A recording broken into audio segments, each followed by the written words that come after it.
Ark of that covenant is risen this morning. Beloved, I salute you for being obedient to the calling of our world's responsibility. Remember that God's intention before he created you was to have dominion. God did not create you to come to heaven. No. Actually, you came from heaven. You know, people didn't know this until I started to talk like this. We came from heaven. Because remember that when Adam was molded into clay, scripture says that, and God breathed into his nostrils, and Adam became a living being. Where did the breath come from? From God. And where did God come from? From heaven. So let's get this right. Religion, people think I'm against religion, I'm attacking religion. No, it's because it has misled us. It did not teach us the truth.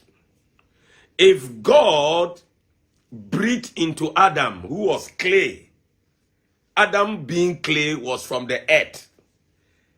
Before he became a living being, which is you and I, God breathed into him breath of life.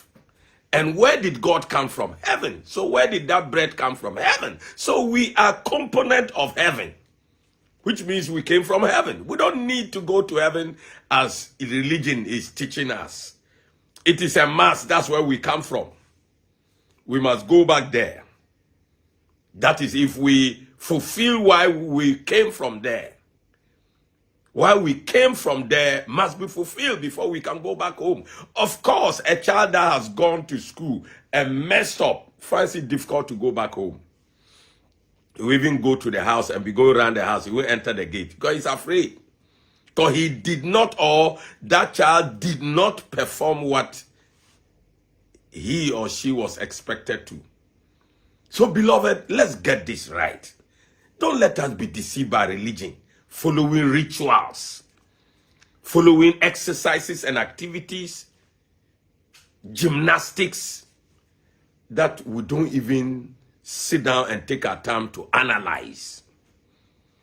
When you analyze, you see that religion has some things that show that this is religion, rituals. And most of the times, rituals do not make sense. Yes, rituals do not make sense. And they don't help us.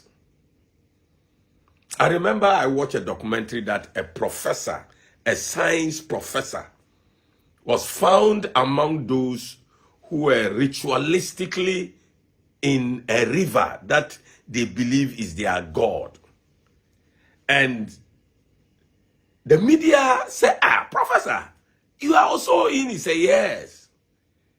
He said, but professor, you are very aware the amount of people that have died because science has discovered they contaminated themselves from this river because of these rituals. He said, yes, he's aware. But since our fathers have done it, we too must also continue.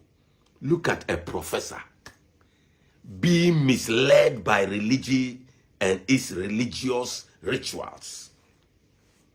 Even if it will kill him, no problem, let's do it. Does it make sense? Does it make sense? That is why it's high time you listen to me. Because I was also part of religion until God opened my eyes. And today I am responsible to open your eyes. That is why you need to pay attention to listen to me. My name is Peter Anamo. I speak on behalf of the concept of the kingdom people. I speak on behalf of the Dominion Gathering. I speak on behalf of the office of the prophet to the nations. That is the office I work in. So you have to listen to me. I have something better for you than religion is offering you. Religion has caused more trouble for us than it has helped us in our world. I tell you, people were living peacefully until religious beliefs started to disintegrate, scatter them, make them enemies. But it shouldn't be so. What actually is religion trying to help us discover? God. Religion's intention is that they want to help us discover God. But what is God's intention about how a human being will discover him? That is the question. Remember, I used to be in religion. I was born in religion and raised in religion. But I quit it, or I left it just 11 years ago. And I'm happy and I'm free. Many questions that I didn't have anybody to answer, I have gotten my answers. And now I'm answering people's questions. And they are so happy.